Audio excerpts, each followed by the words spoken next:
following story really happened. I saw it with my own eyes. Maybe it didn't happen as I saw it, but more on that later. We are all going out camping, me and 3 friends of mine from university. Let me introduce them to you. This is Darren. I wouldn't say that he's the leader of our group. Well, actually, he is. He's the one that always gets us out of the house and into action. He's the first one to talk to a cute girl at the bar, and he's also the first one to jump from a roof into a swimming pool. According to himself, he was even more impulsive when he was a kid. I can only imagine his childhood and how often he must have gotten a broken leg or a scraped knee. Still, if it weren't for Darren, we wouldn't have half the amount of fun we have. Next to Darren is Celeste. We have known each other since we were children. We met each other when she moved into the house next door when I was 7. My mom told me to go show her around the neighborhood, and after that we were kind of inseparable for a few years. She's a nice person, although her health isn't the best. She has some kind of heart problem, which I forget the name of. This forced her to be away from school for extended periods of time during her childhood. Because of this, until we started university, I was her only friend. Still, she never complained about it, and I've always seen her as a positive and happy person. Next to Celeste is me, Joe. As the name implies, I'm pretty normal. I don't have any overwhelming bad qualities, but on the other hand, I also don't really have any overwhelming good ones either. I live in this small apartment a short walk away from university. This is where us 4 friends usually gather before going out. And this guy here laying on the bed is Michael. He's my neighbor, living in the apartment next door. One day when Celeste was visiting, he just kind of barged in. "Hey man, your place looks pretty nice. Mind if I join you for dinner?" he said. As you can imagine, he's pretty pushy. I don't think he realizes it himself though. He came over several times after that. Since then, we somehow naturally became friends. So, one day, Darren came up with the idea that we should go camping. Darren said his family had a cabin a little bit into the forest. So, camping we went. Could be fun, right? Of course, me, Michael, and Celeste disliked the idea of staying in a cabin. It's a camping trip. We have to sleep in the wilderness, so Darren told us about the woods surrounding the cabin. I don't remember much about the trip to the cabin. We joked around, took a few breaks, normal stuff. Either way, we drove up to the cabin and left the car there. We took a short break in the cabin and set out into the wilderness. We went pretty far in. I can't say how far in distance exactly, but it took several hours to get to where we set up camp. The first day we kind of just screwed around. Nothing abnormal happened. But then... Whoa, I can move! Alright, Darren is asleep. There is a fire pit and a bucket. Cooking pot. I need water to cook anything. Celeste! Did you sleep well last night? Would you mind getting some water? I'll cook something up for us if you do.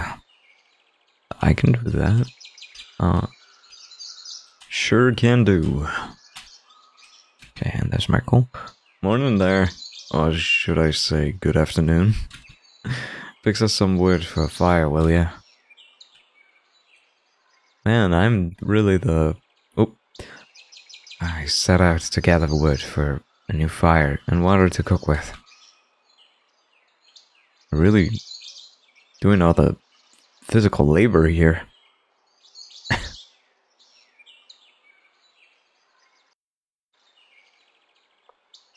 Ah. Oop. I can move again. Okay. What is that sound? Doesn't sound like something you'd hear in the forest. There we go. A bucket of water. Can I... We already have enough water. Okay, I can't go anywhere else. Oh. Okay. Guess I'm heading back? Whoa. The sound stopped. My head hurts. Poor Michael. Do we have an aspirin somewhere? We sure had a blast yesterday, didn't we? Yep. And I was about to say Andrew. I don't know why I thought Andrew. Darren. Pour water into the cooking pot.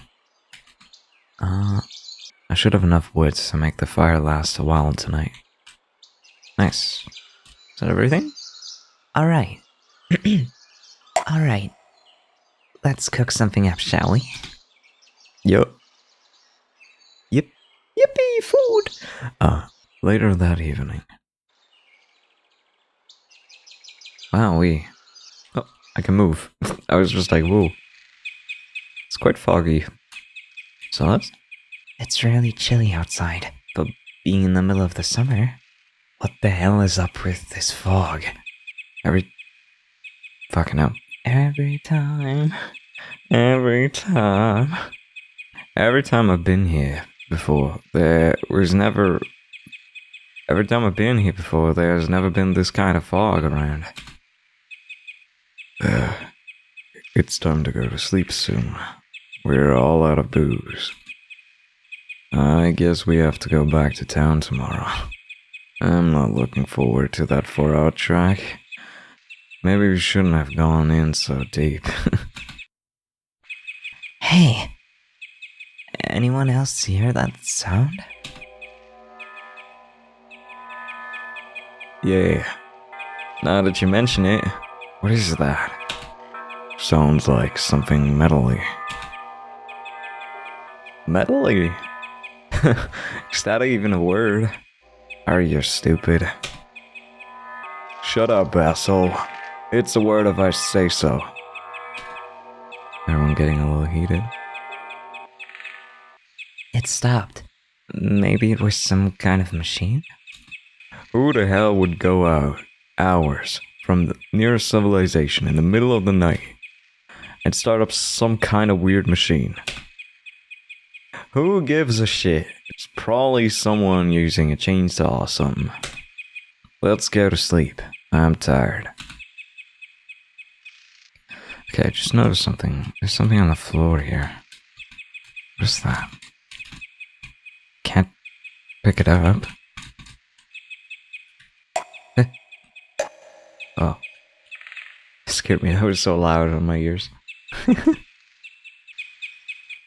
I go this way? Oh. I shouldn't go too far from the camp. It's evening, and I don't want to go walking through the dark forest. That is fair. Yeah. Hello? Celeste? I'm sure that was no chainsaw. I wonder what it was. Sleepiness soon overtook everyone. But something woke you up a few hours later. In your half-awake state, you stumble out of the tent.